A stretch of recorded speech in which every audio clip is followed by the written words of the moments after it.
عليه. نزلت اشتريت شويه حاجات انا وكراس. بس اوعدكم اخر مره اجيب بطاطس وبتنجان وفلفل.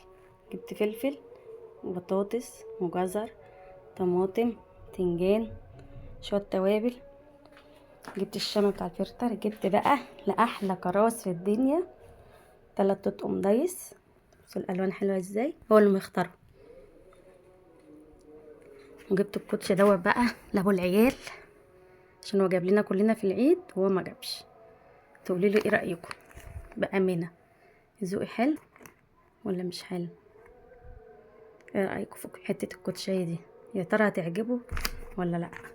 مش عارفه هتعجبه ولا مش هتعجبه. الشهيد ابانوب بيمسي عليكم. قولوا لي ايه رايكم في الكوتش وفي الغيارات بتاعه الكراس. وخلاص بقى هنودع البطاطس والبتنجان. كل سنه وانتم طيبين.